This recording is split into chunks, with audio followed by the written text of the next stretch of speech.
Olá, pessoal da turma 1001 ProEMI.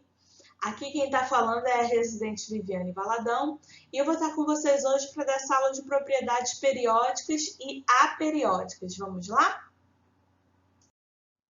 Então, primeiro nós precisamos entender o que são essas propriedades periódicas ou aperiódicas. Como a gente já estudou na tabela periódica, os períodos estão organizados aqui, ó. Primeiro período, segundo período, terceiro período e assim sucessivamente. Aqui estão os períodos. E aqui estão as famílias, ó. Então aqui vai ser a primeira família, a segunda família, a terceira família e assim sucessivamente. Propriedades periódicas são aquelas que vão ter suas características dadas de acordo com o período que elas estão. Então, vamos entender como que essas características estão organizadas. Então, primeiro de tudo, as propriedades periódicas são aquelas que vão assumir valores semelhantes à medida que avançamos no período da tabela. Ou seja, se eu passar de um período para o outro, ele vai ter características semelhantes. Pode ter um aumento semelhante, uma diminuição semelhante, ou pode ter o mesmo valor. Por exemplo, número de elétrons na última camada eletrônica. Os elementos da família 1, eles todos têm um elétron na última camada. Tanto faz se for no primeiro período, no segundo período, no terceiro período, todos eles têm apenas um elétron na última camada. Isso é uma coincidência?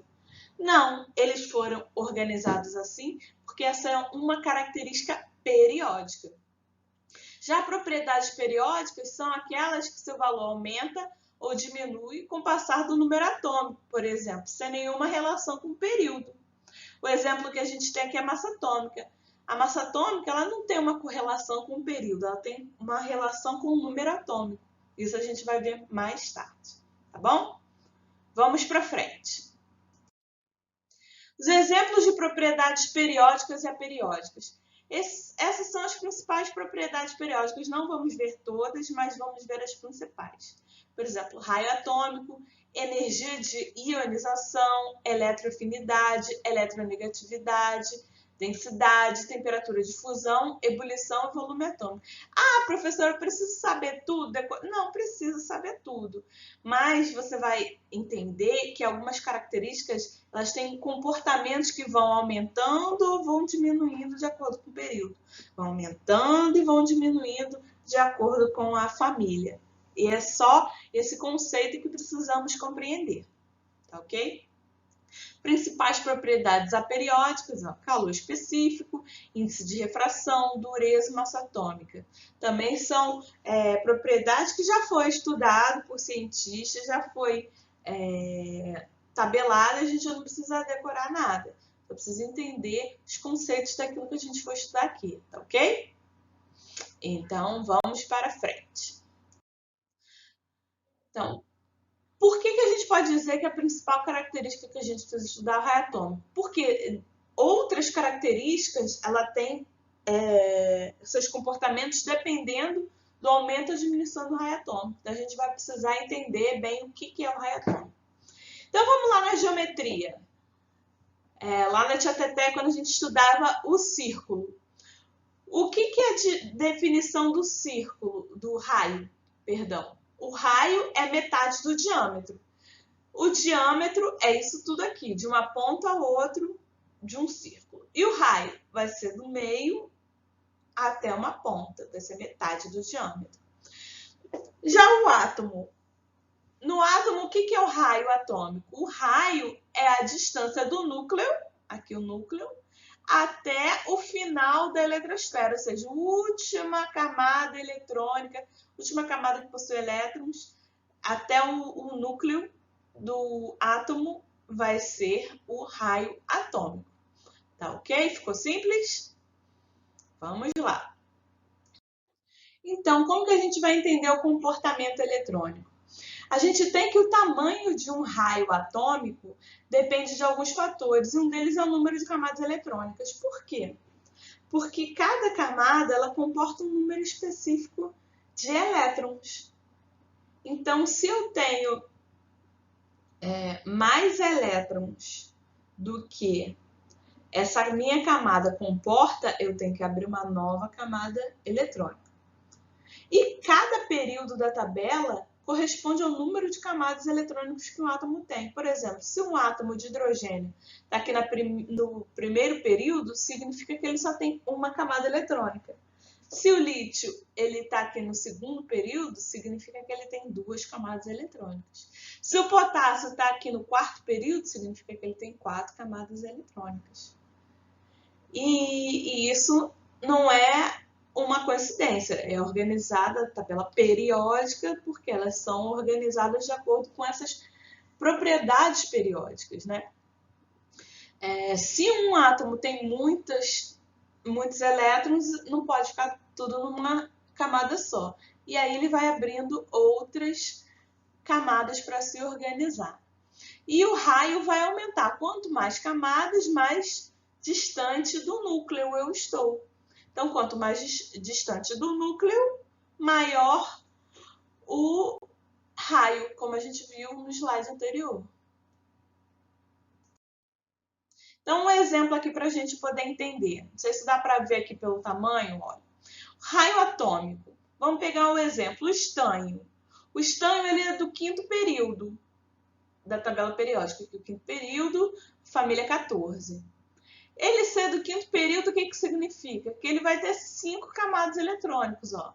Pegamos aqui o estanho, número atômico 50, e ele tem 5 camadas eletrônicas. Vocês podem ver aqui. Na primeira camada, aqui é a distribuição eletrônica dele. Ó. Na primeira camada ele tem 2 elétrons, na segunda camada ele vai ter 8, na terceira camada 18, na quarta camada 18 e na quinta camada 4. Você vê que esse número de elétrons que cada camada ela comporta é diferente, né? Se ele passou por uma próxima camada, porque a anterior já está cheia. Não existe aqui tem 17, aqui 5. Se tiver espaço nessa anterior, ele vai preferencialmente estar aqui, né? Então, a gente entende aqui que o número do período é de acordo com o número de camadas que o átomo tem, tá bom? Então, vamos para frente. Como varia o raio atômico em uma família? O que é família mesmo? Ó, família aqui, ó. Família 1, família 2, família 3, família 4. Em uma família, o raio atômico aumenta de cima para baixo, pois quando passa de um período para outro, temos mais elétrons e mais camadas eletrônicas. A gente já falou que aqui na primeira tem uma camada, 2 camadas, 3 camadas. Tem mais elétrons, tem mais camadas porque eu tenho mais elétrons para comportar. Tem mais elétrons para comportar, precisa de mais camadas. E aí, quanto mais camadas, maior fica o raio do átomo. Tá certo? E como que varia o raio atômico em um período, né? Naquele período aqui, a gente falou que a família, quando mais eu vou abaixando na mesma família, mais aumenta o raio. E no período, o que vai interferir? Então, no período, nós temos o mesmo número de camadas eletrônicas, ok? Porém, o número de átomos na última camada muda. De acordo com o número atômico, muda de acordo, conforme você vai andando para frente, vai mudando no mesmo período. O que vai influenciar neste caso é a afinidade que o núcleo do átomo, que ele é positivo, terá pelos elétrons, que a gente sabe que são negativos, da última camada eletrônica, chamada camada de valência. Como que a gente pode entender isso? Olha. No período, o raio atômico aumenta da direita para a esquerda. Então, aqui, ó, no mesmo período, vamos ver aqui, ó, o raio atômico está menor e vai aumentando da direita para a esquerda. Eu estou no mesmo período, mas aqui na esquerda, o meu raio atômico é maior do que aqui na direita. Compreenderam? Por que isso? Porque conforme eu vou passando aqui no período, aqui eu não lembro que eu tenho um elétron na última camada? Família 1. Família 2, 2 elétrons na última camada. 3 elétrons. Conforme eu tenho mais elétrons na última camada eletrônica, maior a afinidade do núcleo por esses elétrons que estão lá fora. Então, o núcleo ele vai querer mais esses elétrons perto de si. Então, ele vai meio que tentar abraçar aqueles elétrons que estão lá longe, fazendo o quê? Que o raio seja menor. Você tem aquele tanto de elétrons, você tem aquele tanto de camadas, mas o núcleo está lá puxando, não, vem ficar perto de mim. E é isso que faz com que, quanto maior o número de elétrons na última camada, menor seja o raio no mesmo período. Tá ok? E a gente entendeu essa relação de raio atômico, que é importante para a gente entender as outras características periódicas. Por exemplo, energia de ionização. A gente já entendeu que íon, a gente já estudou, são espécies químicas que elas não são neutras. A gente tem o cátion e tem o ânion, ok? Eles têm uma carga associada a ela. Positiva, quando ele perde um elétron, ele fica positivo, e negativa, quando ele ganha um elétron. Ele vira o ânion e aqui ele vira o cátion, ok? Só relembrando. Por exemplo, para que um elemento químico neutro, estou lá neutro, de boa, com a minha eletrosfera totalmente de acordo, completa, beleza. Estado neutro.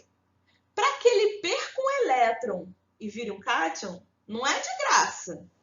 É necessário que se gaste uma energia para que isso aconteça. Eu não vou lá, me dá elétron aí. Não, que negócio é me dar elétron aí?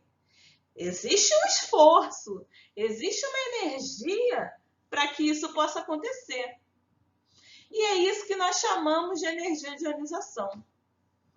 E os elementos químicos, eles têm diferentes energias de ionização. Não precisamos decorar, não precisamos lá, meu Deus, é assim. Não. A gente precisa entender como é o comportamento da energia de ionização na tabela periódica. Por definição, a energia de ionização é a energia necessária para retirar um elétron de um átomo. A energia de ionização de um elemento na tabela periódica é inversamente proporcional ao seu raio atômico. Como assim? Quanto menor o raio atômico, mais energia necessária para tirar um elétron. Por quê? Porque o raio atômico, se ele está muito expandido, está bem grande, o núcleo não está nem sabendo o que está acontecendo lá longe. Você precisa dar energia? Tá, mas não é aquela energia, oh meu Deus, com tanta energia. Não. Se dá um pouco de energia, retira lá o átomo, o elétron, tá tudo de boa. Mas, se o núcleo, ele tá lá, puxando aqueles elétrons todos para ele, lá com raio atômico pequenininho, você vai lá tirar um elétron dele? Ah, meu bem, não é assim não. É muita energia que precisa. E nisso a gente faz uma correlação.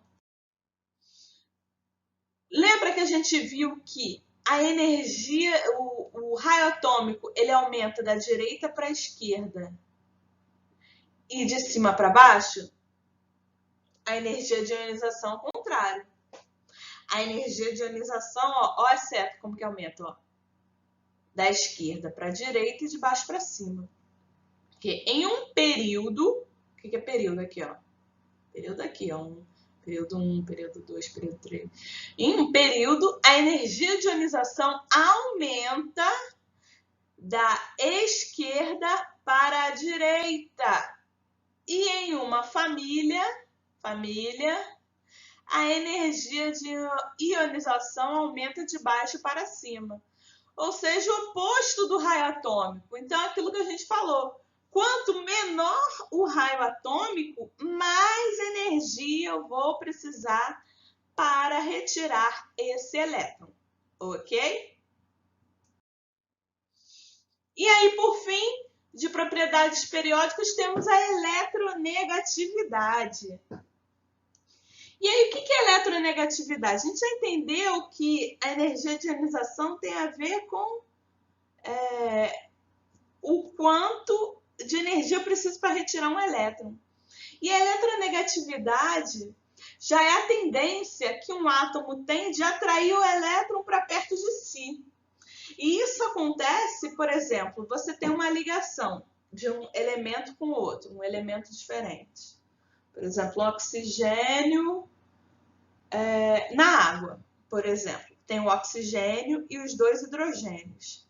O oxigênio ele é mais eletronegativo que o hidrogênio. Então, ele tem uma tendência de que nessa ligação do oxigênio com o hidrogênio, os elétrons estejam mais perto do oxigênio do que do hidrogênio. Eles não ficam no meio do caminho. Eles ficam mais perto do elemento que tem a capacidade ou a tendência de atrair os elétrons para perto de si. E isso é diferente de elemento para elemento. O comportamento da eletronegatividade na tabela é semelhante ao de energia de ionização. Quanto menor o raio atômico, maior a eletronegatividade de um elemento. Lembra que quando o raio atômico é pequenininho é porque aquele elemento ele está pegando os elétrons para mais perto do núcleo, para ele ficar menorzinho? E ele faz isso com os átomos que estão ligados a ele também. Essa é a eletronegatividade. Aqui, ele varia bem de acordo com a energia de ionização. Em um período, a eletronegatividade aumenta da esquerda para a direita. E em uma família, a eletronegatividade aumenta de baixo para cima. Assim como na energia de ionização, é o oposto do raio atômico. Ok? E para terminar, uma característica que é aperiódica. Qual é essa que a gente vai estudar? A massa atômica. Por quê? A gente lembra que a massa atômica, a gente calcula ela como? São os prótons e os nêutrons. O elétron não conta para a massa atômica porque, tadinho, ele não pesa nada.